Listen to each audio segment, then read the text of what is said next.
Salut à toi ma crevette. Ce soir, tu te couches moins con. Oh, ok ma crevette. Aujourd'hui, le sujet, ça va être tout simplement tout ce qui va être valgus et hyperpronateur ou hypersupinateur. Si tu te demandes ce que c'est tout simplement quand tu vas venir travailler tes biceps sous ton dos. Si tu as des douleurs du coup au niveau de tes poignets ou de tes coudes, c'est sûrement que tu fais mal quelque chose. Donc ma crevette, premier lieu, on va regarder si tu as un valgus. En gros, le valgus, c'est quoi? C'est tout simplement que ton avant-bras ne suit pas le même angle que ton numérus. Donc là, comme tu peux voir sur moi, on voit que mon avant-bras part légèrement sur le côté, contrairement à l'axe, tu vois, de mon numérus. Et cet angle différent va créer des différences de contraintes, si tu veux, entre ton côté gauche et ton côté droit, du coup, de ton coude. Et un test hyper simple pour savoir si tu as un léger valgus ou si tu n'en as pas, c'est tout simplement, tu vas venir fléchir tes bras. Et si du coup, tes mains sont extérieures de tes épaules, c'est que tu as un léger valgus. Si elles sont au niveau de tes épaules, c'est que tu n'en as pas. Et si elles sont vraiment éloignées de tes épaules, du coup, c'est que tu as un valgus prolongé, ma crevette. Si tu n'en as pas, c'est tout simplement que l'avant-bras suit l'angle de ton numérus. Et du coup, tu vas avoir moins de tendance à faire des douleurs au coude. Et tu vas pouvoir te permettre tout simplement d'utiliser des barres droites, que ce soit donc pour faire les biceps, pour faire le dos, etc. En l'occurrence, si tu as un léger valgus comme moi, tu vas plus avoir tendance du coup à faire les biceps avec des barres aux Z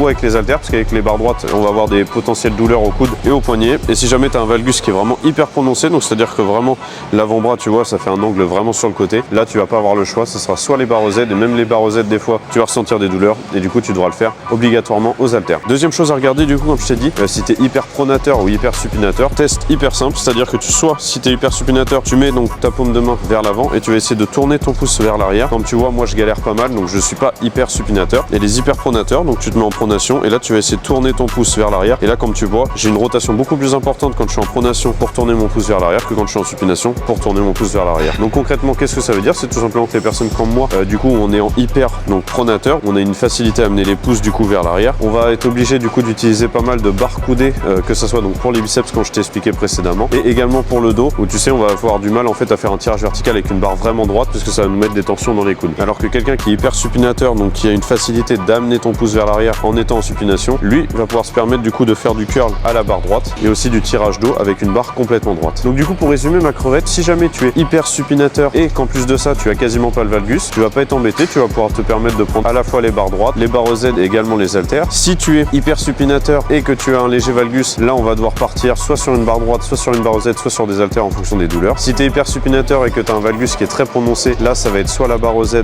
ou soit des haltères. Et par contre, si tu es donc hyper pronateur, que tu n'as pas de valgus, tu vas pouvoir te permettre de tester à la barre droite, mais souvent ça va pas le faire, donc ça va être soit barre aux Z, haltère. Si tu es hyper pronateur avec un léger valgus, ça va être barre aux Z ou haltère. Et enfin, si tu es hyper pronateur et en plus de ça tu as un valgus qui est hyper accentué, ça va être vraiment que les haltères, ma crevette. Donc voilà ma crevette, j'espère que tu as appris des choses et comme je t'ai dit, du coup tu vas te coucher moins con ce soir.